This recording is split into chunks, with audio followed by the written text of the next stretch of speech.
दातांच्या सामान्य समस्यांवर एक सोपा पारंपरिक उपाय शोधताय? चला बघूया. अनेक जण या समस्यांनी हैराण असतात, पण उपाय आपल्या स्वयंपाकघरातच आहे.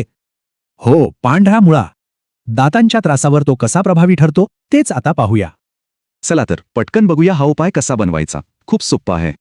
बघा, हा उपाय बनवण्याच्या फक्त 3 सोप्या पायऱ्या आहेत. सुरुवात करूया 1-2 ताजे पांढरे मुळे घेऊन आणि ते व्यवस्थित किसून घ्यायचे. आपल्याला साधारण 1 वाटीभर रस हवा आहे, तेवढा पुरेसा होतो. पुढची पायरी म्हणजे एका स्वच्छ कापडाने हा किस गाळून घ्या. फक्त रस वेगळा करायचा आहे. आता या काढलेल्या रसात फक्त 2-3 चिमूट मीठ टाकायचं आहे. आणि मग मीठ पूर्णपणे विरघळेपर्यंत ते चांगलं मिक्स करून घ्या. ठीक आहे, मिश्रण तयार आहे. आता ते वापरायचं कसं? हे मिश्रण प्यायचं नाहीये, याने फक्त तोंडात धरून चूळ भरायची आहे. चांगल्या परिणामांसाठी दिवसातून 2 वेळा असं करायला हवं. एकदा सकाळी करा आणि मग पुन्हा रात्री झोपण्यापूर्वी. एक महत्वाचा प्रश्न, हा उपाय किती दिवस करायचा? कारण सातत्य खूप गरजेचं आहे. हे सलग 10 ते 15 दिवस नियमितपणे करायचं आहे. आणि जर त्रास जास्त असेल तर हा कालावधी 20 दिवसांपर्यंत वाढवला तरी चालेल. पण मग याचे परिणाम काय दिसतील?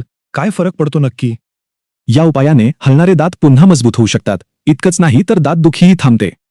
थोडक्यात काय तर नियमित वापराने दातांचं आरोग्य नैसर्गिकरित्या सुधारतं.